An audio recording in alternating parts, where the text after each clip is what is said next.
Make no mistake, the final goal is to eradicate humanity as we know it.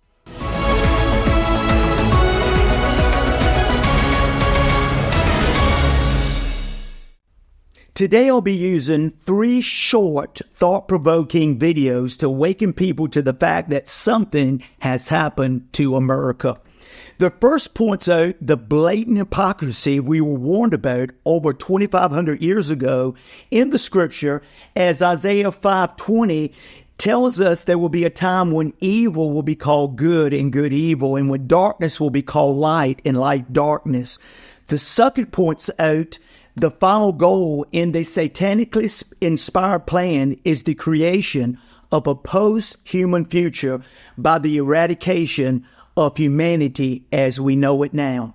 Then lastly, an exhortation to courage and freedom. So here we go, and then stick around for some encouraging thoughts that I'll end with.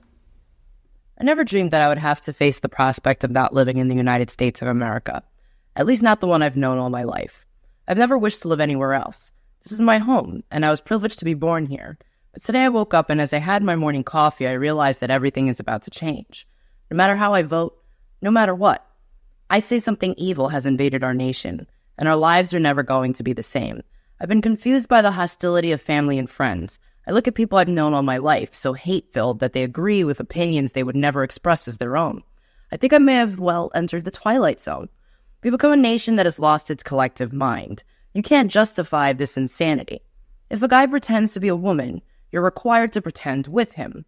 Somehow, it's un-American for the census to count how many Americans are in America.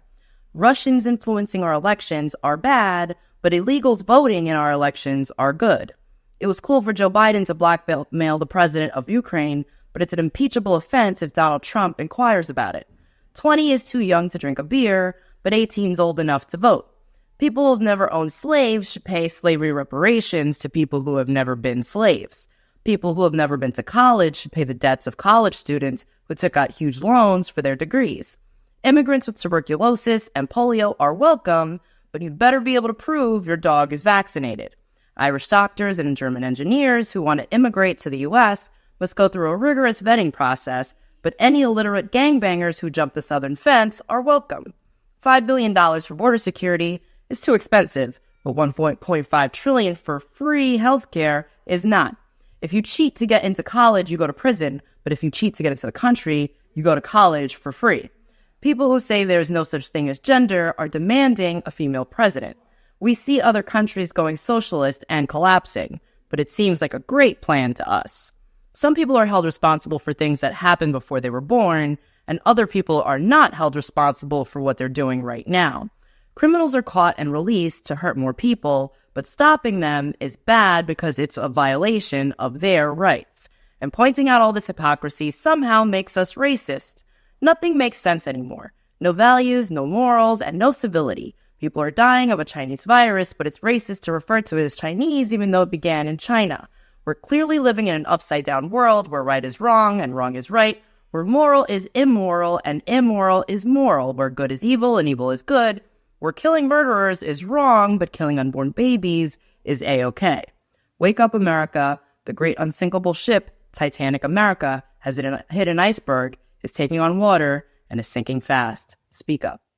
The final goal is to eradicate humanity as we know it. Once you understand the final destination, it becomes much easier to look back and identify the psychological conditioning, the biological tempering, the cultural grooming, and the educational prepping that we have been subjected to for decades in preparation to making us accept a post-human future. They first needed to destabilize, dehumanize, and demoralize humanity through every means possible. The destruction of the nuclear family, children being indoctrinated by the state, abortion, the eradication of God and spirituality from education, life in megacities and away from nature, toxic food, air, and water, social media, replacing real human connection and interaction, engineered financial crisis and taxation, endless wars and massive migration, stress, anxiety, depression, drugs and alcohol, constant fear-mongering, moral relativism as the new religion, how humanity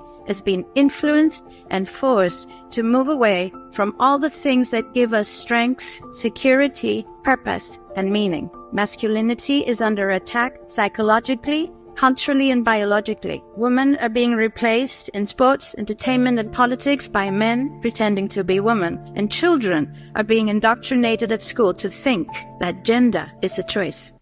Détente, isn't that what a farmer does with his turkey all year long until Thanksgiving Day? What do we say to our brothers and sisters now caught behind the Iron Curtain?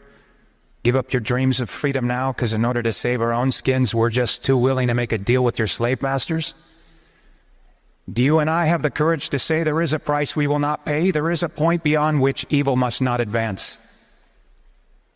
He would go on to say that evil is powerless if the good are unafraid. Well, you and I have a rendezvous at destiny. We'll preserve for our children this, the last best hope of man on earth, or we'll sentence them to take the last step into 1,000 years of darkness. We're at war with the most dangerous enemy that has ever faced mankind in his long climb from the swamp to the stars. And it's been said if we lose this war, and in so doing lose this great way of freedom of ours, history will record with the greatest astonishment that those that had the most to lose did the least to prevent it from happening. Well, I think it's high time now that we ask ourselves if we still even know the freedoms that were intended for us by our founding fathers. Every generation of Americans needs to know that freedom exists, not to do what you like, but having the right to do what you ought. And that is the freedom that I wish for you. Set yourselves apart from this corrupt generation.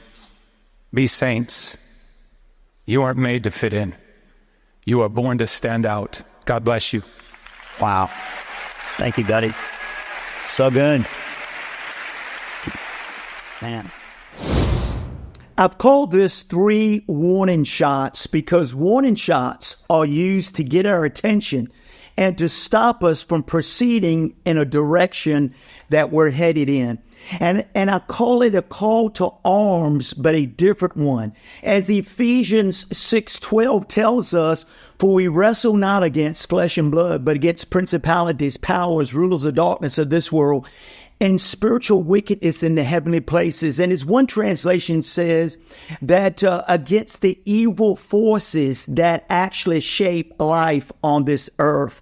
And then we can see in 2 Corinthians chapter 10, verse 4 and 5, it says, the weapons of our warfare today are not carnal or natural, but are mighty through God to the pulling down of strongholds, casting down or destroying imaginations, and every high thing that exalts itself against the knowledge of God, and bringing every thought to the obedience of Jesus Christ.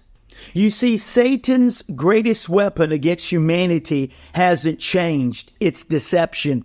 The psychological warfare, the lies, thoughts, and suggestions leads the minds and lives of humanity that will listen to them in a direction totally opposite of God himself. God gives us the answer, truth. Truth that is found from God himself in the scriptures. You see, truth not only reveals God to us, but brings us to him and frees us from this present evil world system, as Galatians 1:4 and Philippians 2:15 tells us.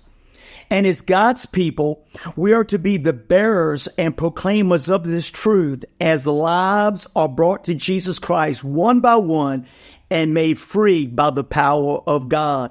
This is what God has called us each to do as believers, and this is how people are freed and win. And it's not too late unless we do nothing. You see, today, once again, this is why I'm sharing this.